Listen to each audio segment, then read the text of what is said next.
नमस्कार.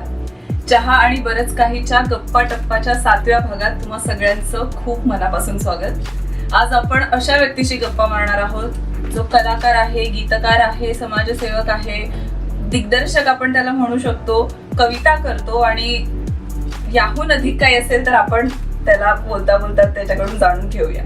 आज आपण गप्पा मारणार आहोत अमोल मटकर याच्याशी. दादा, चहा आणि बरंच काही मध्ये तुझं खूप खूप स्वागत. धन्यवाद. आणि मला खूप छान वाटतंय.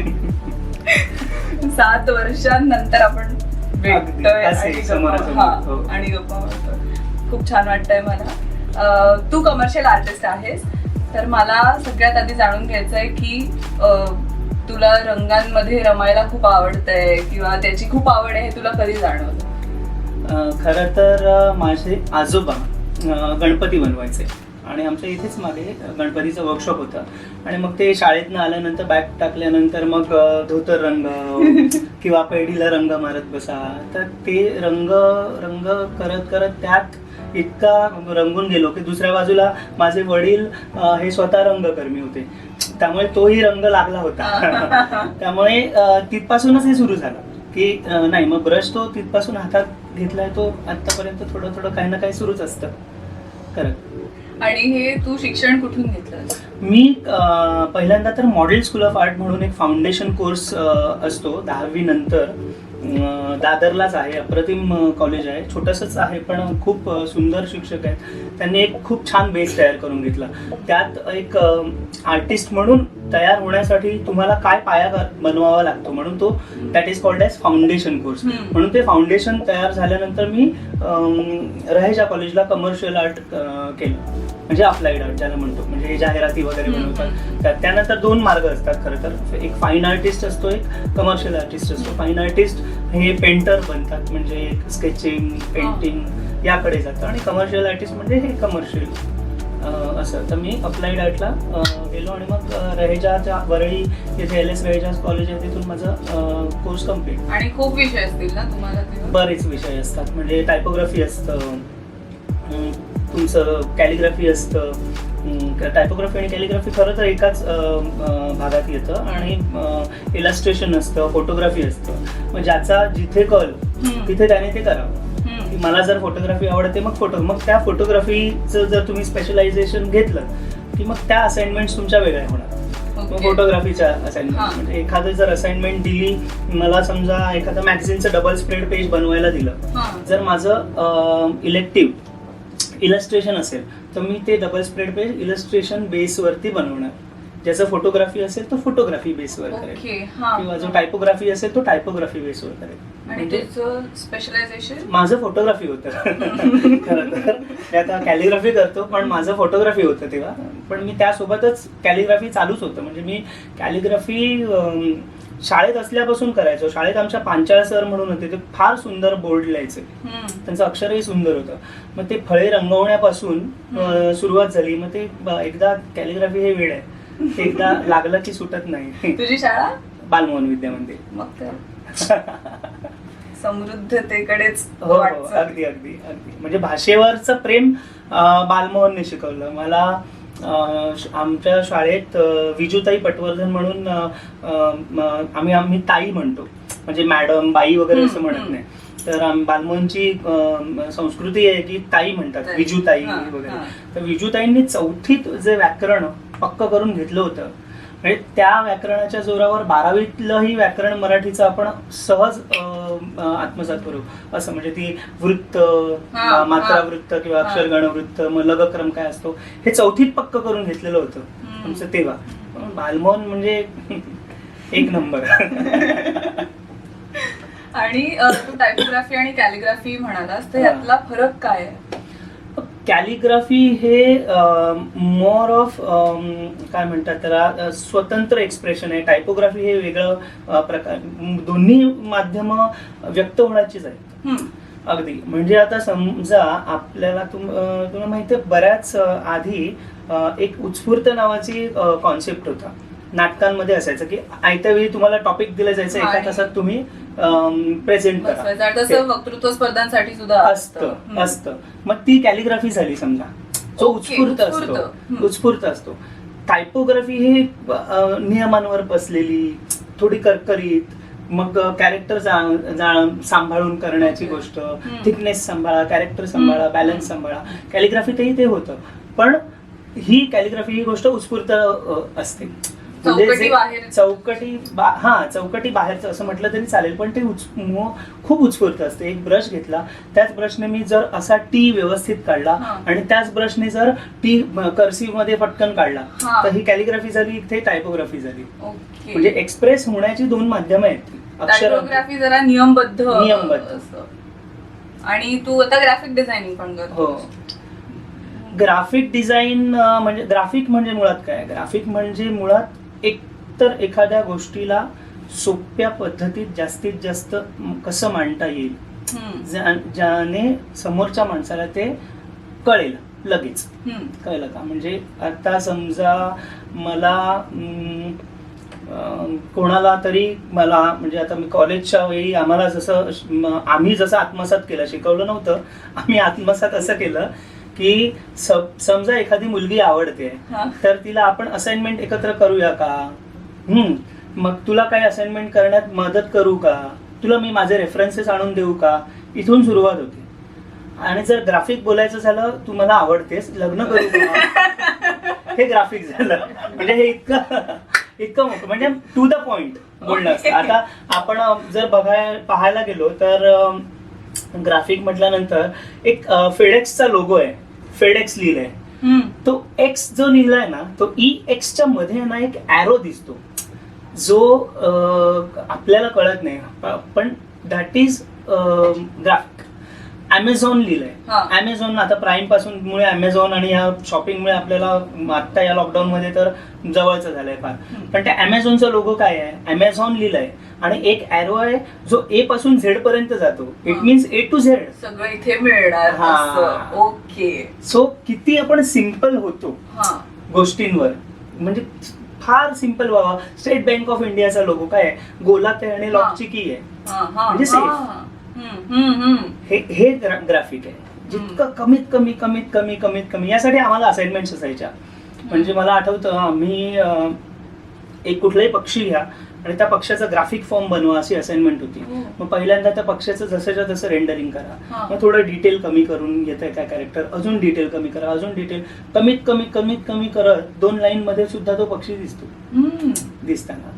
असं म्हणजे दॅट इज ग्राफिक. म्हणजे जरी महात्मा गांधींचं चित्र ठेवलं, जसंच्या तसं काढलेलं पोर्ट्रेट, हे चित्र झालं, आणि एक अशी काठी काढली आणि त्याला चष्मा काढला, तरी गांधी ओळखता येतात. कमीत कमी आकृतींमध्ये, कमीत कमी स्ट्रोक्स मध्ये किंवा कमीत कमी फॉर्म्स मध्ये जास्तीत जास्त व्यक्त व्हायचं. असं. तुझं ग्राफिकचं असं पहिलं प्रोजेक्ट आठवतंय तुला? नाही, पण बरीच आहेत प्रोजेक्ट. आता मी एक आता या लॉकडाऊन मध्येच कॅलिफोर्निया फार्म्स म्हणून माझ्या मित्राचा फार्म आहे, त्यासाठी एक केलेला लोगो आहे. किंवा माझे सायो डिझाईन्स नावाची कंपनी आहे आणि त्या कंपनीच्या इंस्टाग्राम वरती बरेच लोगो केलेले आहेत. म्हणजे ते तुम्ही पाहू शकता. म्हणजे कसं असतं की जेव्हा एखादी गोष्ट आपल्याला कुणासाठी तरी करायची असते, म्हणजे कमर्शियल आर्टचा हाच एक भाग आहे की मला कुणासाठी तरी करायचंय आणि मला ज्याच्यासाठी करायचंय त्याला सॅटिस्फाय करायचंय, त्याच्या रिक्वायरमेंट पूर्ण करायच्या. आणि फाईन आर्ट मध्ये तसं नसतं, मला माझ्यासाठी करायचंय आणि मला माझ्या रिक्वायरमेंट पूर्ण करायच्या. म्हणजे मला हे पेंटिंग करावं असं वाटतंय, आता ते पुढे पेंटिंग 10 जणांना आवडो न आवडो, ग्राफिक मध्ये कमर्शियल मध्ये ती गोष्ट 10 जणांना आवडलीच पाहिजे, तर तू ज्याच्यासाठी काम करतोय त्या व्यक्तीचा मोटिव्ह कम्प्लीट होईल. म्हणून मग ते जास्तीत जास्त ब्रीफिंग घ्यायचं की काय करता येईल. आपण कितीतरी आता ऍड बघितल्या. आता तो झू ना, तो वोडाफोनचा होता तो मॅस्कॉट, किंवा म्हणजे आता त्याच्यावरून, किंवा तो आधी हजचा एक कुत्रा होता पग, कळलं का? म्हणजे तो आयडेंटिटी बनला. UN इन दिस बिल्ड, म्हणजे जिकडे तो जातो तिकडे तो त्याला फॉलो करतो. इट मीन्स आमचं नेटवर्क तुमच्यासोबत. So how graphically you can present the concept जे समोरच्या व्यक्तीला अपील होईल असं. आणि मुळात तर सगळीकडेच ते आहे, म्हणजे संगीतातही तेच आहे.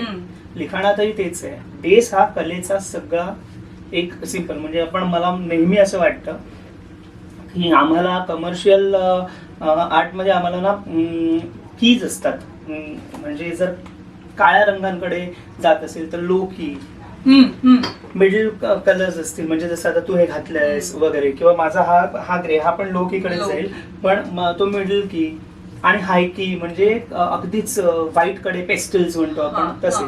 मग संगीतातही आहे की मंद सप्तक, मंद्र सप्तक, तार सप्तक, कळलं का? सो हे सगळे आर्ट फॉर्म ना एकाच रुळावरून चालले, सगळे कुठे कशाची सांगड घालायची हे ज्याला जमलं त्याने मन जिंकलं असं.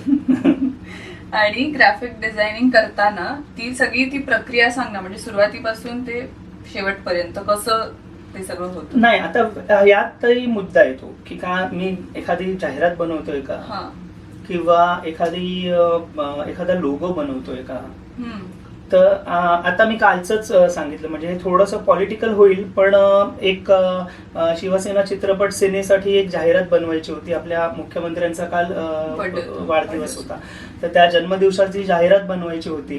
तर त्यात आम्ही काय केलं की आता मुख्यमंत्री शिवसेनेचे आहेत, त्यामुळे तो भगवा झेंडा कंपल्सरी आहे त्यात. तर तो भगवा झेंड्याचं चित्र घेतलं, खाली लिहिला हा झेंडा भल्या कामाचा, म्हणजे जे हा झेंडा भल्या कामाचा तो घेऊन निघाला. उद्धव साहेबांचा फोटो होता, पण तो भगवा झेंडा हा फक्त भगवा झेंडा नव्हता, तर त्यात या सरकारने किंवा शिवसेनेने जी काही कामं केली होती ना ती कामं त्यात बसवली. सो दिसताना तो भगवा झेंडा दिसतो, पण नीट बघाल तर ते तुम्हाला वाचता येतं जी केलेली कामं. हा झेंडा भल्या कामाचा, तर तो तसा. सो हे ग्राफिक प्रेझेंटेशन झालं त्या गोष्टीचं किंवा त्या कॉन्सेप्टचं. असं असतं. आता आपण म्हणजे एन नंबर ऑफ थिंग्स आपण करू शकतो त्या गोष्टीमध्ये, पण जे हिट होतं ते होतं. म्हणजे बऱ्याच वर्षापूर्वी आम्ही कॉलेजला असताना मला आठवतं एक पेप्सोडेंटने कॅम्पेन केलेलं, तेव्हा क्योंकि सास भी कभी बहू थी नावाची सिरियल फार फेमस होती. तर पेप्सोडेंटने तेव्हा केलेलं क्योंकि सास में कभी बदबू थी. कळलं का? आणि सेम फॉन्ट असंच, अरे काहीतरी दिसतंय छान, अरे हा क्योंकि सास में कभी बदबू थी. किंवा मी लास्ट इयरला होतो तेव्हा बॉम्बे डाईंगसाठी आम्हाला प्रोजेक्ट असं कॅम्पेन असायचं. तर बॉम्बे डाईंगचं बेड अँड बाथ कलेक्शनचं कॅम्पेनिंग घेतलेलं. सो म्हणजे माझा टॉपिक होता तो. तर आता bed and bath collection something relates to your privacy. Bedroom आणि बाथरूम या दोन गोष्टी प्रायव्हसी रिलेटेड असतात. सो मी तेव्हा असं केलेलं की लोक पब्लिकमध्ये प्रायव्हसी, पब्लिक प्लेसेसमध्ये सुद्धा प्रायव्हसी शोधतात. म्हणजे एक असं व्हिज्युअल होतं की तेव्हा ते कपल्ससाठीच फेमस असलेलं गार्डन होतं शिवाजी पार्कचं एक. तिथे सगळ्या झाडांखाली कपल्स बसले पेपर घेऊन गप्पा मारत, सो दॅट दोघं कव्हर होत आहेत. असे सगळे कपल बसलेत आणि फक्त एका कपलचा पेपर आहे ना रंगीत आहे, बाकी सगळा ब्लॅक अँड व्हाईट फोटो आहे. आणि एका कपलचा पेपर कलरफुल आहे, बाकी पूर्ण picture black and white.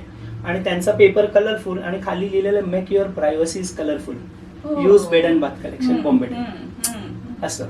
So ते असं कॉन्सेप्ट वरती. पण तिथे येण्यासाठी म्हणजे पहिल्यांदा तर पहिला जो विचार येतो तो स्क्रॅप म्हणून बाजूला काढून टाकायचा असतो, आणि नंतर मग आपलं विचारचक्र चालू होतं. कारण पहिला जो विचार येतो तो अनेक जणांच्या मनात फार कॉमन येत असतो, त्यामुळे तो म्हणजे वक्तृत्व स्पर्धेचे मुद्दे काढताना सुद्धा पहिलेच 10 येतात डोक्यात, पटकन ते बाजूला सारून मग त्याच्यावर विचार करून मुद्दे काढून आपण भाषण आपलं तयार करतो. राईट. पण ग्राफिक डिझायनर होण्यासाठी एखाद्यामध्ये काय गुण असावे लागतात? ग्राफिक डिझायनर होण्यासाठी मुळात तर ते कन्व्हिक्शन पाहिजे. आपण जे करतोय ते फक्त माझ्यासाठी करत नाहीये, ते कोणाला तरी देऊन तो काहीतरी त्यातनं विकणार आहे, त्याची इन्व्हेस्टमेंट आहे. ही जबाबदारी आपल्या मध्ये पाहिजे, जी आयुष्यात इतरही गोष्टींमध्ये पाहिजे. म्हणजे आईने दिलेला 20 रुपयाचा किराणा मला आणतानाही ती जबाबदारी पाहिजे. तर मुळात तर हे हवं की ग्राफिक विचार करण्याची कुवत. दुसरी सगळ्यात महत्वाची गोष्ट म्हणजे ग्राफिक डिझायनर किंवा एकंदरीतच आर्टिस्ट बनायचं असेल ना तर ऑब्झर्वेशन फार हवं.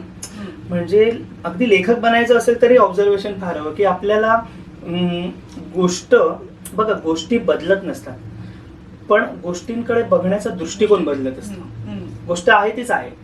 म्हणजे पूरस्थिती आली असेल किंवा खूप चांगलं पीक आलं असेल, शेतकऱ्यांच्या कर्जमाफी झाली असेल किंवा कोणाला तरी नॅशनल अवॉर्ड मिळाला असेल, ह्या सगळ्या गोष्टी आहेतच. आपला दृष्टिकोन काय आहे त्याबद्दलचा, कदाचित तुझा वेगळा असेल, माझा वेगळा असेल, त्याबद्दलचा तो दृष्टिकोन बदलतो. म्हणून ऑब्झर्वेशन जास्तीत जास्त हो. आणि मग तिथे मग आपलं मी पण बाजूला सोडायचं. मला काय वाटतंय याहीपेक्षा हीच गोष्ट एखाद्या लेखकाच्या आयुष्यात घडत असेल तर त्याला काय वाटेल. जर मला एखादा लेखक सांगतो की मला माझ्या ऑफिसचं हे मी असं असं माझं नाव ठेवलेलं आहे की त्याच्यासाठीचा एक लोगो बनवून दे, तर मला पहिल्यांदा लेखक व्हावं लागेल.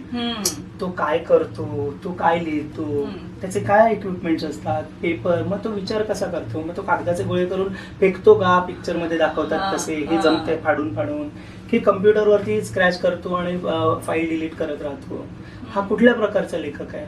आपल्याला ना मुळात पाणी व्हावं लागतं, जे ज्यात जाईल तिथे मिक्स होईल. म्हणजे जसं तू सुरुवातीला म्हणालास की प्रत्येक कलेचा बेस जो असतो तो सारखाच असतो. म्हणजे नाटक करताना सुद्धा आम्ही त्या कॅरेक्टरचा विचार करतो, ते कॅरेक्टर स्वतःला सोडून त्या कॅरेक्टर मध्ये जायचं आणि अगदी बरोबर तसा अभिनय करायचा. अगदी तसंच. अगदी बरोबर, अगदी बरोबर. आणि मग त्यासाठी तुम्हाला वेगवेगळ्या गोष्टी, आता एजन्सीमध्येही कामं तुम्ही पाहाल तर जो फोटोग्राफर आहे तो फक्त फोटोग्राफी करणार.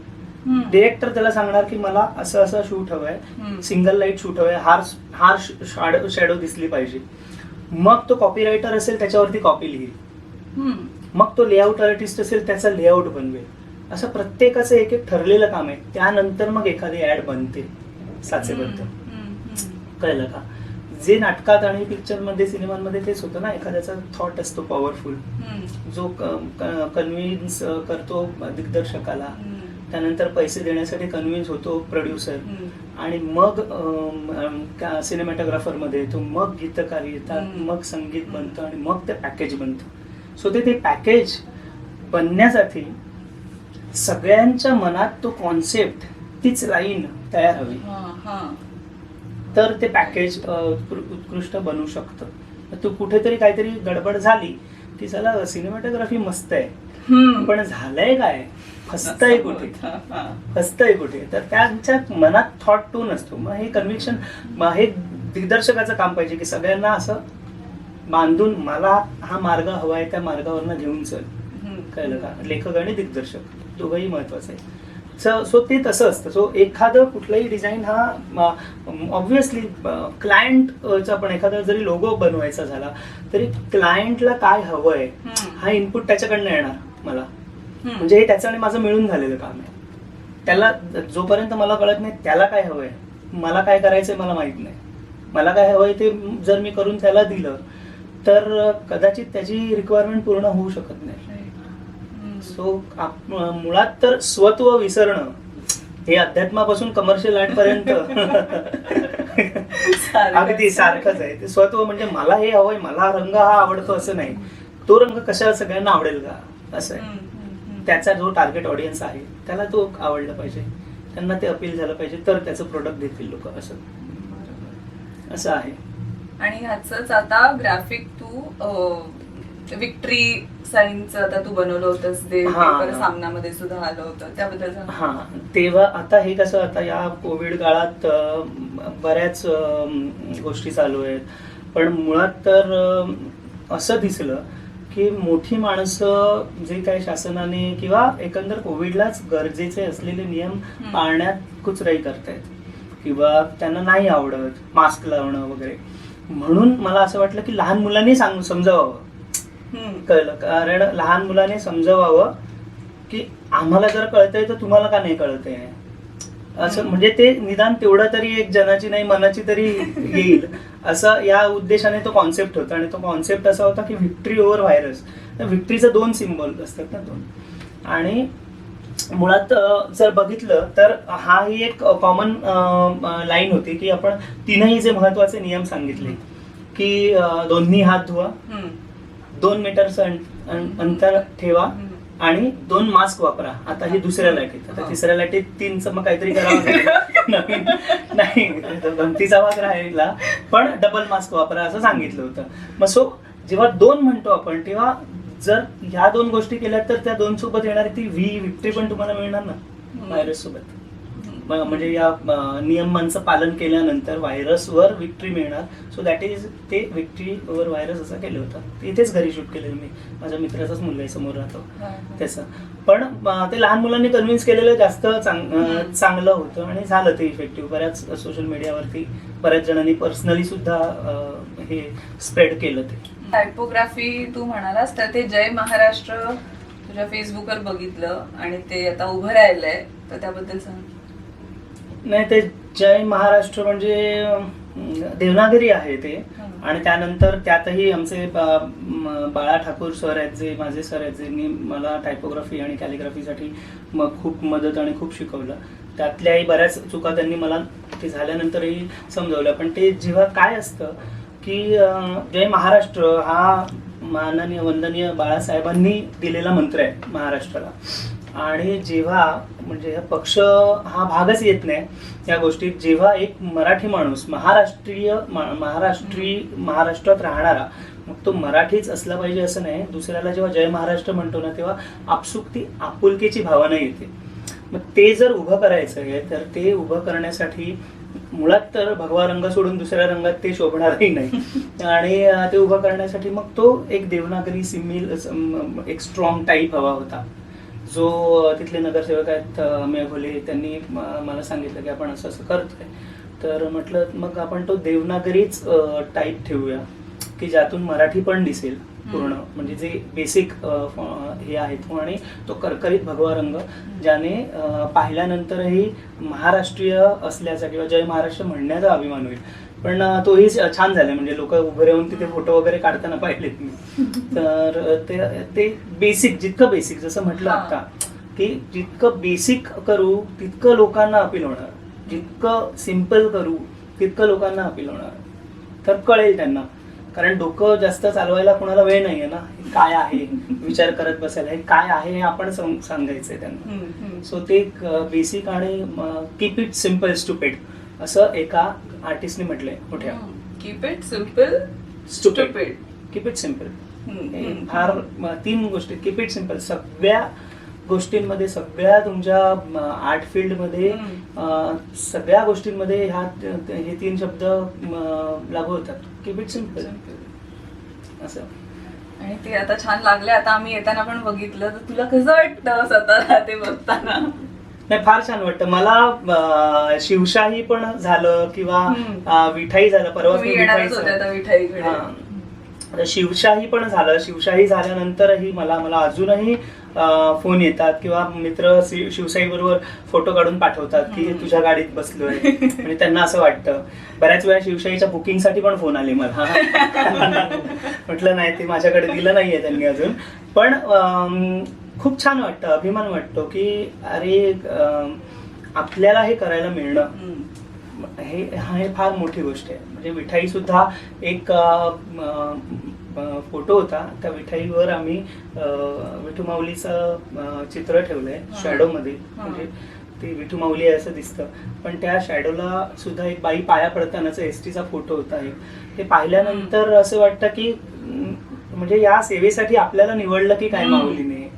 मी त्या दिवशी लिहितानाही तसंच लिहिलंय फेसबुकवर की असं वाटतं की कुशीत बसलोय माऊलीच्या समोरून. म्हणजे हे आपण खरं कदाचित असेल, म्हणजे पुनर्जन्म वगैरे भाग असतो नसतो मला माहित नाही, पण कुठलं तरी पुण्य असेल केलेलं, जे संचित आता वापरलं जातंय, म्हणून विठाई पण करायला संधी मिळाली. म्हणजे इतकी मोठी परंपरा आहे आपल्याकडे वारीची.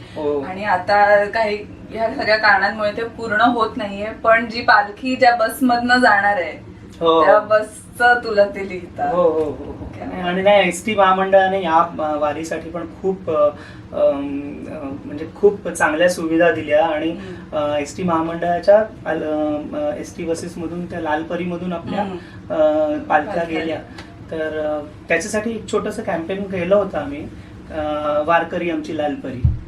असं तर ते म्हणजे हे गोड आहे स्वतः उद्धव साहेबांना सुद्धा हा मुद्दा इतका जवळचा आहे, वारी आणि विठू माऊली. कारण काय माहिती, श्रद्धेचा एक्स्ट्रीम पॉइंट म्हणतो ना, म्हणजे आपण वारकऱ्यांना बघतो. तर माझी बहीण आहे पुण्याची, ती ना योगा शिकवते, ती ना सेवेला जाते तिथे, त्यांचे पाय वगैरे मसाज करायला वगैरे. ती म्हणते की खिशात 100 रुपये नसतील ना तरी पण बिनधास्त घरातनं निघतात. म्हणजे माऊली नेणार नाही आम्हाला. हा सरेंडर होण्याची, म्हणजे पाणी येतं हे सांगताना सरेंडर होणं माऊलीला, हे भल्याभल्यांना नाही जमणार, पण त्या फाटलेल्या पायाच्या वारकऱ्याला जमतं. कळलं का? कारण त्याने म्हणजे पाय भेगाळलेले असतात पण मन मोकळं असतं. जितकं माऊली घ्यायची आहे त्यांना सगळ्यांमध्ये माऊली दिसते. माऊलीच तर हाक मारतात एकमेकांना कुठे नावाने हात मारतात? सगळ्यांची नावं माऊलीच आहेत ना ते. आणि ते भक्त लीन भक्ता पायी आपण ऐकतो. हो. प्रत्येकाचं म्हणजे एकमेकांच्या पाया पडतात आणि ती संस्कृतीच फार सुंदर आहे. अगदी.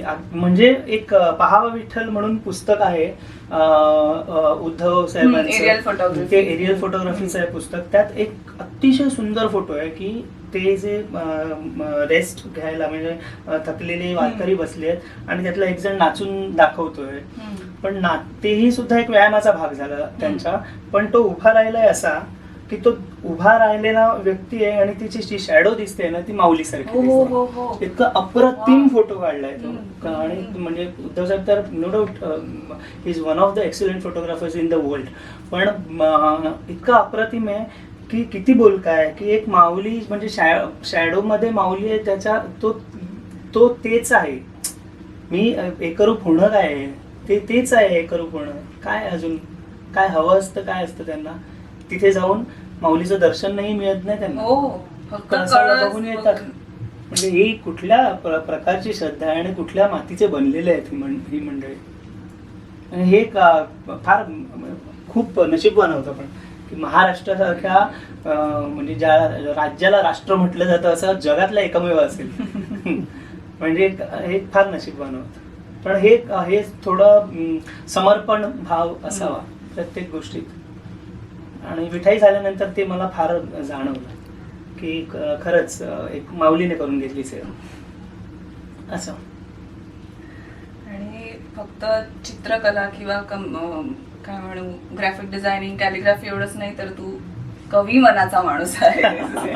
म्हणजे तू अनेक चारोळ्या केल्यास, फेसबुकवर आम्ही बघत असतो, कविता केल्यास. त्याची आवड कशी निर्माण झाली? बालमोहन मध्ये ह्या सगळ्या म्हणजे शिक्षण सोडून इतर आवडी ज्या चांगल्या असतात ना त्या बालमोहन मध्ये निर्माण होतात. म्हणजे शिक्षणाची होतेच, प्रश्नच नाही, पण शिक्षण सोडून इतरही आवडी बालमोहन मध्ये मुळात ना शाळेचं महत्व किंवा शाळेची व्हावा का. कारण जसं म्हटलं की आज जय महाराष्ट्र म्हटल्यानंतर आपण प्रागला युरोपमध्ये कुठेही भेटलो आणि जय महाराष्ट्र म्हणणारे दोघे भेटले की भावंडांसारखं नातं होतं. तसंच बालमोहनचं आहे.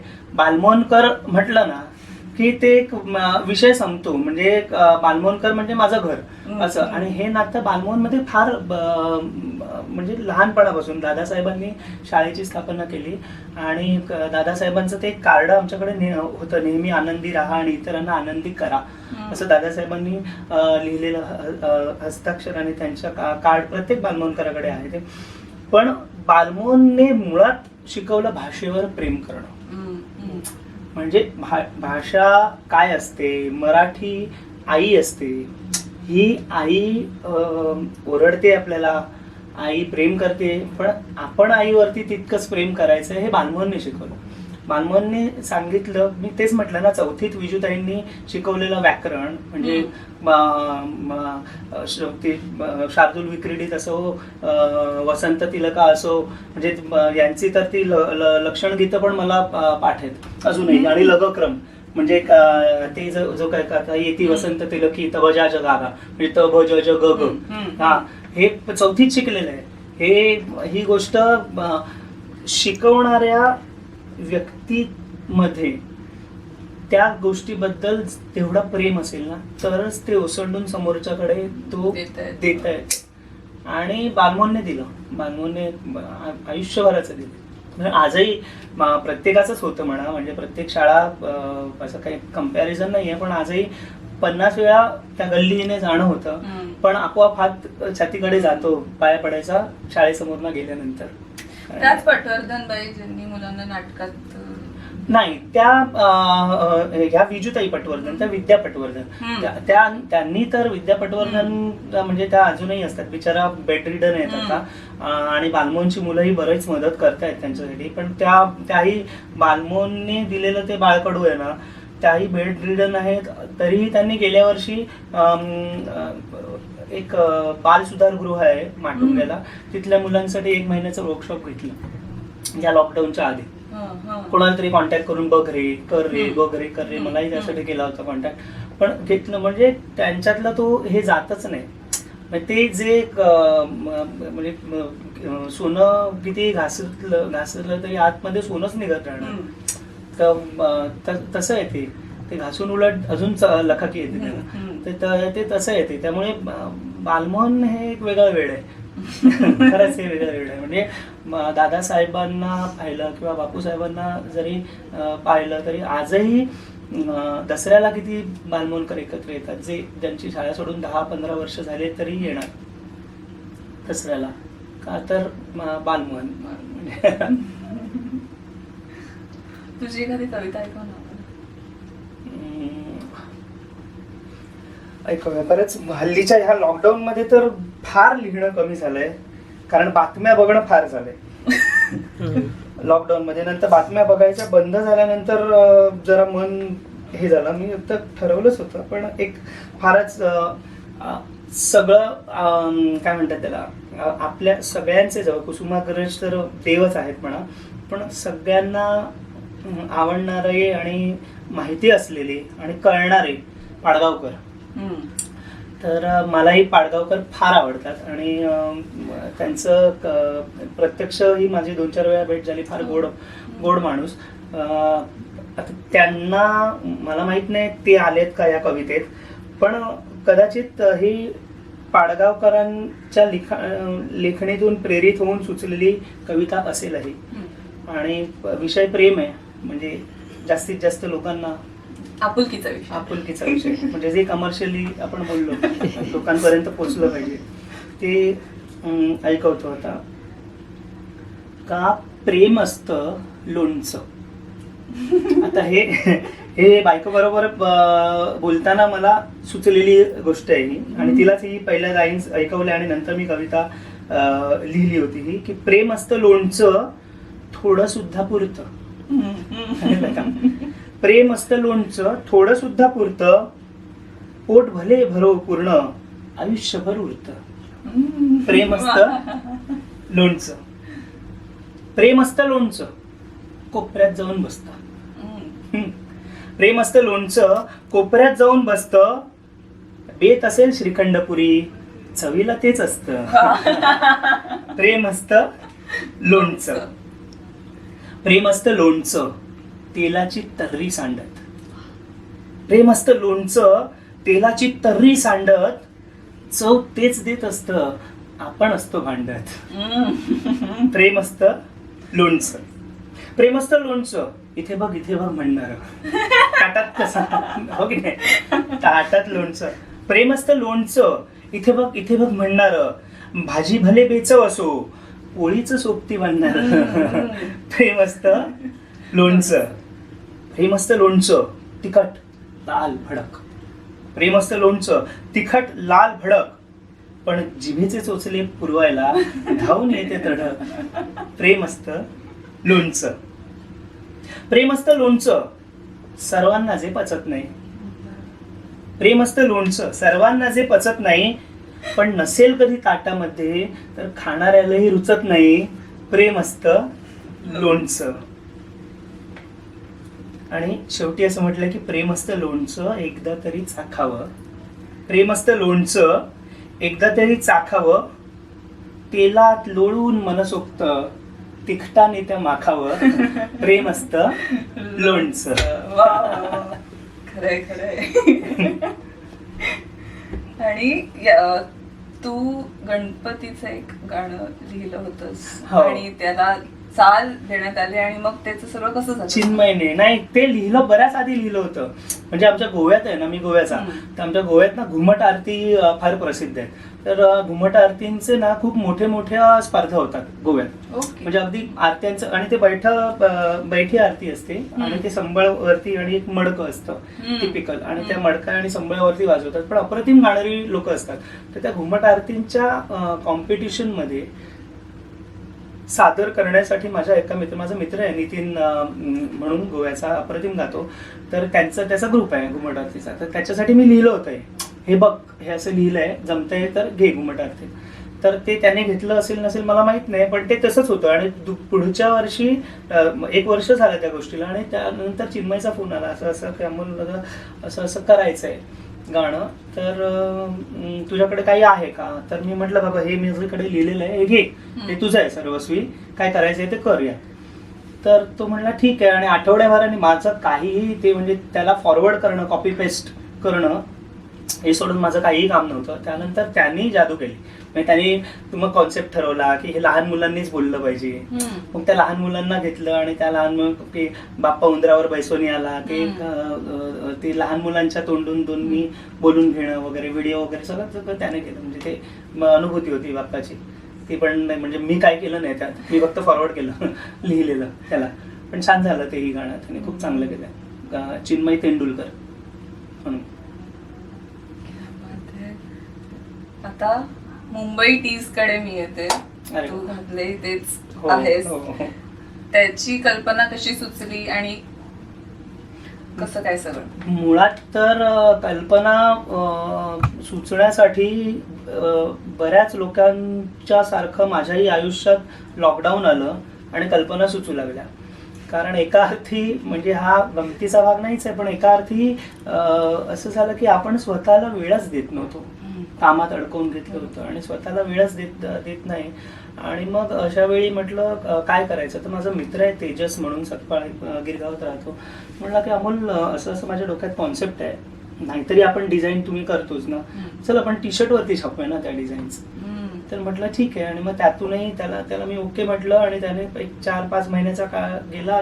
त्याने बिचाराने त्यानेच सगळा रिसर्च वगैरे करून सगळं असं आपण सुरुवात करूया असं म्हटलं चला. सुवर्ष शीघ्रम आम्ही डिझाईन्स दिल्या, छापून आले. मग नंतर सिद्धार्थ दादा जाधव त्यांनी प्रमोट केलं, विजू मानेंनी प्रमोट केलं, अवधूत दादाने केलं चाबूक प्रमोट. मग ते होत गेलं. आता इथे प्रमोशन लेवललाच सुरू आहे. आता आम्ही चिपळूणला सुद्धा काही याचं पाठवून देण्याचं नियोजन करतोय, पण प्रमोशन लेवललाच सुरू आहे. पण ते आल्यानंतर असं एक स्वतःचं काहीतरी प्रोडक्ट आहे, किंवा स्वतःचा काहीतरी ब्रँड आहे, स्वतःचं काहीतरी बाळासारखं आहे बेबी. मुंबई टीज हे नाव तेजसने दिले, तेजसने. तर ते फार गोड फिलिंग असते. त्यातून किती काय फायदा होतो ना होतो हा अलायजा, पण एक फिलिंग खूप गोड असतं की हे माझं आहे असं. पण ते सुरू आहे आता मुंबई टीज. हे पण मुंबई माझी लाडकी हे त्यातलाच एक भाग आहे. आणि आम्ही बरंच केलेलं तेव्हा आम्ही कोरोनावरती केलेलं, इतना कोरोना मुझसे प्यार, असं एक केलं होतं. बरंच केलं होतं. म्हणजे काही मद्यपींसाठी केलं होतं. क्वारंटाईनच्या ऐवजी क्वार्टर टाइम असं लिहिलेलं तिकडे. म्हणजे हा गमतीचा भाग आहे, पण केलं होतं असं बरेच कॉन्सेप्ट एक मग त्या रिक्वायरमेंट नुसार जसं जमत तसं अजूनही करतो आणि करत असतो. पण ठीक आहे, चांगलं एक फील गुड फॅक्टर आहे. माझा ब्रँड आहे एक असा. दादा, तू चित्रकार आहेस, तू म्हणजे चित्रांमधून व्यक्त होतोस, कविता करतोस. या सगळ्यामध्ये तुला तुझं व्यक्त होण्याचं माध्यम खूप जवळचं असं कोणतं वाटतं? बडबड, जी आता नाही, बडबड असं नाही. व्यक्त होण्याचं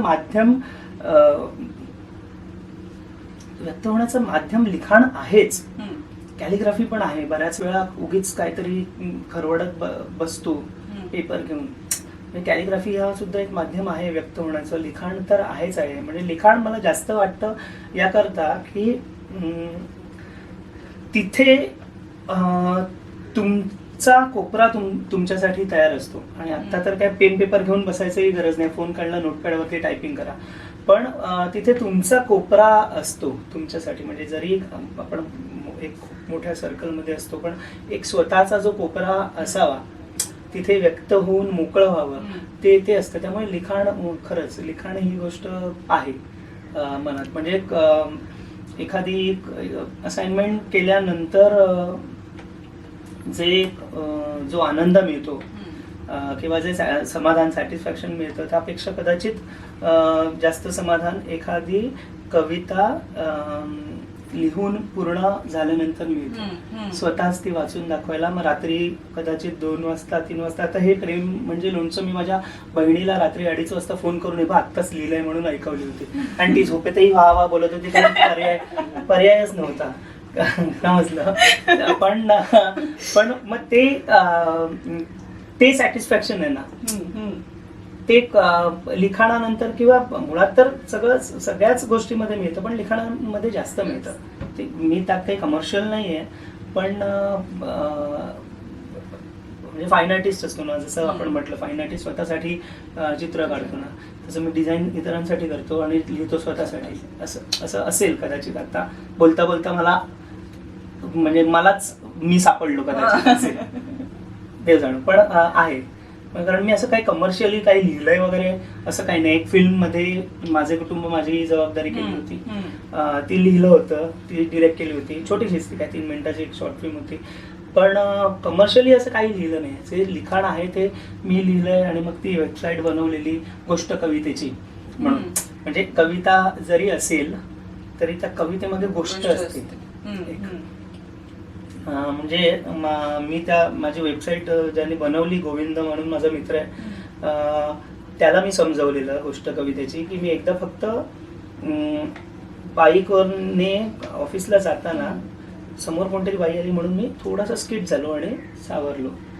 तर आणि ऑफिसमध्ये गेल्यानंतर 4 ओळी लिहिल्या होत्या की आज मी भिजलो जरासा, पाय थोडा घसरला, अंतरी मृदगंध आणि पावसाळा पसरला. कळलं का? किंवा एक सगळ्यात पहिलं लिहिलेली मला माहित नाही चांगली आहे वाईट आहे, पण मला ना, मी शाळेत असताना लिहिलेली 4 ओळी होती. कारण तेव्हा शाळेत असताना किंवा कॉलेजला असेल ना, मला नाही आठवत, जेव्हा मी माझा आलेलं चंद्रशेखर गोखलेंचं, आणि ते अजूनही फेमस आहे, प्रश्नच नाही. तर तेव्हा त्या 4 ओळ्यांचा ट्रेंड त्यांनी सुरू केला, गोखले सरांनी. तर तेव्हा मी एक लिहिलेली की हल्ली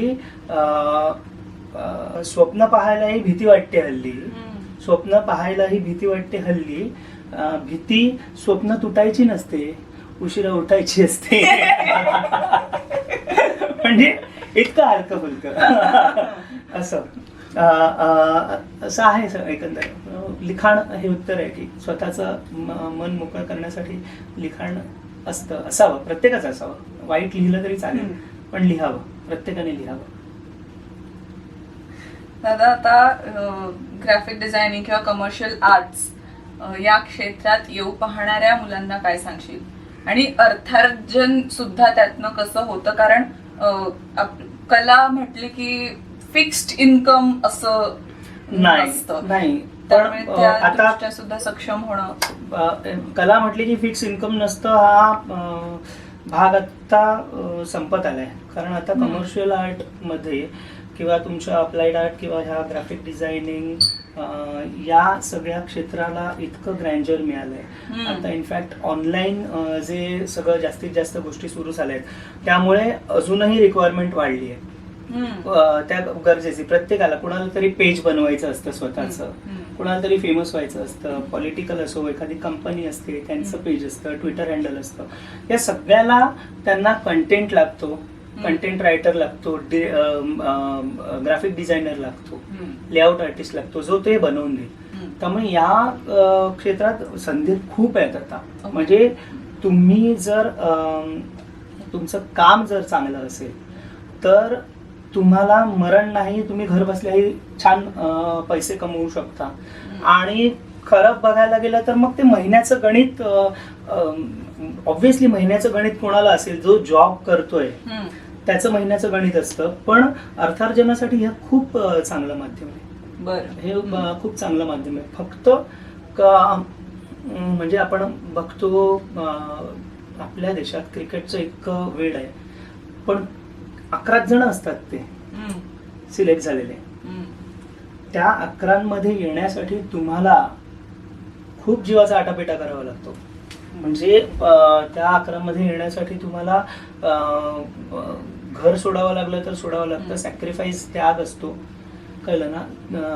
तुम्हाला छान चौकी, मित्रपरिवार, सगळ्या गोष्टी बाजूला सोडाव्या लागतात. पण ते डेडिकेशन ज्याच्याकडे आहे कामाप्रती त्याला मरण नाही, कुठल्याच क्षेत्रात त्याला मरण नाही. त्यामुळे जर आत्ता ग्राफिक डिझायनिंग मध्ये नवीन येतं, म्हणजे मी सिरियसली सांगतो, गोपाल रामनाथकर म्हणून आमचे सर आहेत, अप्रतिम, म्हणजे अम्ब्रेला डिझाईनचे ओनर आहेत. ओके. तर त्यांना आजही कुठलं लेआउट काही केलं पाठवलं ना तरी 10 करेक्शन शिवाय तो लेआउट ओके होतच नाही. हे चुकीचंच आहे. हे इथे नाहीच हवं, हे इथे नाही. म्हणजे काय, तुम्ही कामाप्रती परफेक्शन, जर मी करेन तर खूप चांगलं करेन, नाही तर मी नाही करणार, या ऍटिट्यूड मध्ये राहणारा व्यक्ती असेल त्याला या क्षेत्रात मरण नाही. त्याला या क्षेत्रात मरण, त्यांनी बिनधास्त काम करावं. आणि खूप चांगलं, म्हणजे एक छान गोष्ट झाल्यानंतर, म्हणजे आता रामनाथकर सरांकडनं पण करेक्शन घेऊन एखादी जेव्हा गोष्ट तंतोतंत बसते आणि त्यांचं ओके येतं ना छान म्हणून, तेव्हा मिळणारं समाधान असतं ना, समजलं ना. त्यानंतर मग मी प्रत्येक वेळी माझं सुरुवातीचं आणि ते शेवटचं समोरासमोर ठेवतो. म्हणजे शिकण्याची प्रक्रिया ही कायम चालूच ठेवावी लागते, सगळ्यांचीच, प्रत्येकाचीच शिकण्याची. पण जे देईन ते बेस्ट देईन, अदरवाईज नाही देणार. हा ऍटिट्यूड पाहिजे, तर मरण नाही. हे खूप चांगली म्हणजे मुळात आवड असणं ना, ही सगळ्यात महत्वाची गोष्ट. आवड आहे. आवड ज्याला असेल त्याला सवड पण मिळेल, आणि आवड ज्याला असेल तो त्यासाठी काहीही करण्यासाठी तयारही होईल. जर आवड असेल तर, मला अर्थार्जन करायचंय आणि इथे चांगला स्कोप आहे, चला चला चला पैसे कमवायला चला, असं नाही. कारण असं मी बघितलंय बऱ्याच जणांचं की एकतर आपण असं कम्प्युटर घेऊन त्यावर काहीतरी छान बनवतोय, मग ते लोकांना दिसणार आणि आपल्याला पैसे मिळणार, असंही लोकांना मी बोललेलं किंवा असं बघितलंय.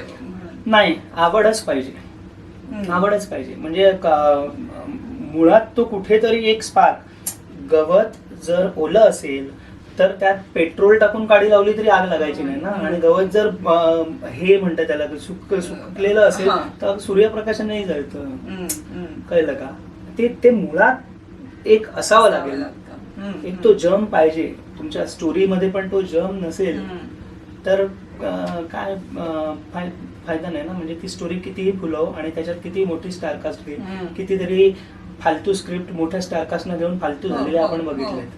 आणि कितीतरी अगदी काल मी न्यूटन पिक्चर बघितला, काय काम केलंय स्टोरी लेवलला, कॅरेक्टर लेवलला, काय काम आहे. म्हणजे मी तिसऱ्यांदा पाहिलाय तो, पण त्यात राजकुमार रावने जे कॅरेक्टर बघले, डोळे मिचकवणारा, एक टिपिकल नियमात राहणारा, तो नियमात राहण्यासाठी त्या डिरेक्टरने काय काय दाखवलंय. 16 वर्षाच्या मुलीशी लग्न होतंय, तो नाही म्हणून निघून येतो. यावरनं त्याचं कॅरेक्टर मोकळं झालं अजून, की अरे हा यार, हा भारी आहे, नियमात राहणार आहे, समजलं का. मग तो नियमात राहणारा तेवढा आहे म्हणून ती अख्खी स्टोरी जस्टिफाय होते पुढची. पण तो जर्मच जर तुमचा वीक असेल तर तुम्ही कितीही काही करा, ते घासून पुसून शिकता येणारी गोष्ट नाही. प्रेम हवं त्याबद्दल. म्हणजे आपण सगळे बाथरूम सिंगर असतो, पण मला बाबूजींनी सांगितलेली एक ओळ नेहमी आठवते, सुधीर फडकेंनी सांगितलेली, की गायक तेव्हाच व्हाल जेव्हा शब्दांवर प्रेम करायला शिकाल. शब्दांवर प्रेम करायला जमत नाही ना, कितीही सुरात गा, गाणं पोचणारच नाही. कितीही सुरात गा, शब्दांवर प्रेम करा, सगळ्यात पहिली गोष्ट. ते आम्हाला बालमोहनने शिकवलं, त्यामुळे गाण्याचं धाडस करतो. मुंबई टीजचे टी शर्ट्स कोणाला विकत घ्यायचे असतील तर कसा संपर्क करायचा? ते आम्ही ऑनलाईनच ठेवलं. मुंबई टीज चं इंस्टाग्रामवर हँडल आहे, इंस्टाग्रामवर अकाउंट आहे मुंबई टीज नावाचं, मुंबई_टीज. मुंबई टीजच्या इन्स्टा अकाउंटवरती जाऊन तुम्ही मेसेंजरमध्ये जाऊन इनबॉक्स करायचे तुमचे जे काय रिक्वायरमेंट असेल ती, त्यानंतर आम्ही कॉन्टॅक्ट करतो. आणि मग डिलिव्हरी पण जिथे असेल तसं, त्यात डिपेंड्स. फार लांबचं असेल तर मग काय डिलिव्हरी चार्जेस ॲड करायचं वगैरे असं, दॅट डिपेंड्स. पण हे आता ऑनलाईनच ठेवलं, शॉप वगैरे नाही आता अजूनपर्यंत. दादा थँक्यू सो मच, तुम्हाला खूप वेळ दिलास आणि गप्पा मारून खूप मजा आली. अरे खूप मजा आली, मलाही खूप मजा आली.